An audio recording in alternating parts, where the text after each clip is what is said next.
આદિવાસી સમુદાયની મોટાભાગની ધાર્મિક વિધિઓ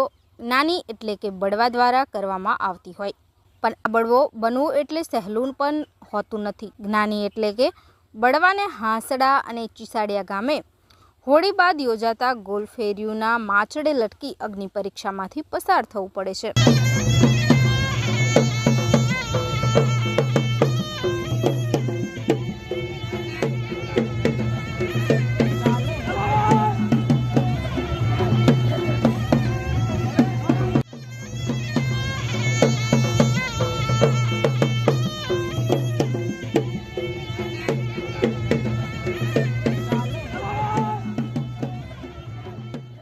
હોળી બાદ હાંસડા અને ચીસાડિયા ગામે યોજાતા ગોલફેરિયુના મેળામાં બળવાની પીઠમાં લોખંડનો સળિયો ભૂકી માચડે લટકાવી ડાબેથી જમણે અને જમણેથી ડાબે આમ બળવો માચડા સમક્ષ 5 વર્ષ કે 9 વર્ષ બાધા લીધી હોય એટલા વર્ષ હોળી બાદ યોજાતા બાબા ગોલફેરિયુના મેળાના દિવસે 9 વર્ષ સુધી માચડે લટકાવી ફેરવ્યા બાદ જ બળવો તરીકેની ઉપાધિ પ્રાપ્ત થાય છે. અત્રે ઉલ્લેખનીય છે કે પીઠમાં લોખંડનો ખીલો પસાર કરાવી માચડે લટકી ફરવું એ સહેલું પણ નથી, પણ જો બળવો માચડે 5 વર્ષ કે 9 વર્ષ પૂર્ણ કરે ત્યારબાદ જ બળવો ઈંદ પાનગાની ધાર્મિક વિધિમાં નિપુણ થયો ગણાય છે. જો કે ગત વર્ષે હાંસડાના ગોલફેરિયુના મેળામાં એક બળવો માચડે ફરતા ફરતા શૌચક્રિયા પણ કરી દીધી હોવાની વાતોથી લોકોમાં રમૂજી ફેલાઈ હતી.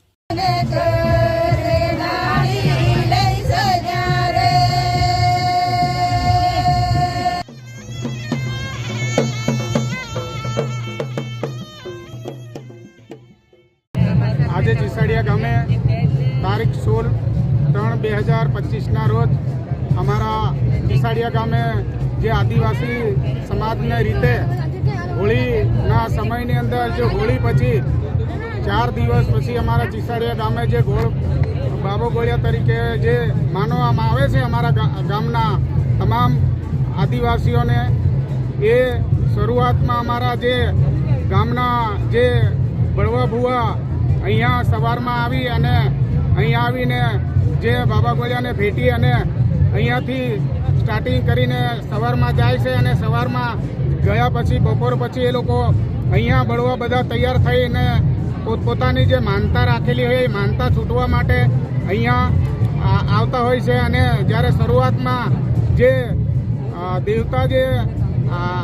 સાતડના જે લાકડાના જે લારા સળગાવવામાં આવે છે અને એ લારાની અંદર ઊભા રહી અને શ્રીફળ વધેરી અને પછી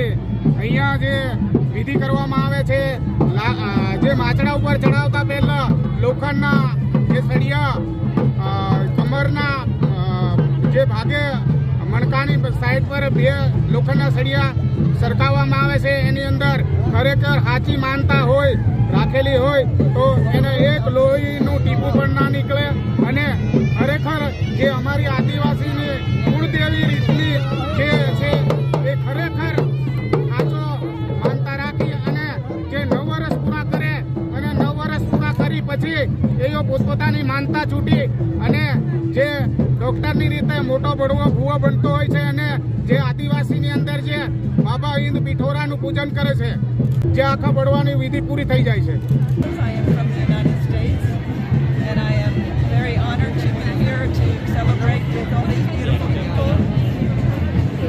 What it is you're celebrating, which I'm not quite sure, but it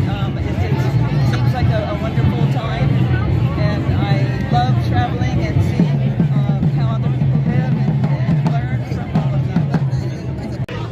આદિવાસીઓની મોટા ભાગની ધાર્મિક વિધિ જ્ઞાની એટલે કે બળવા દ્વારા કરવામાં આવતી હોય છે, ત્યારે છોટાઉદેપુર જિલ્લાના ચીસાડિયા ગામના આ જે માચડા ઉપર બળવાને 9 વર્ષ સુધી આ માચડે લટકીને અગ્નિ પરીક્ષા આપે ત્યારે બળવા તરીકેની ઉપાધિ પ્રાપ્ત થતી હોય છે.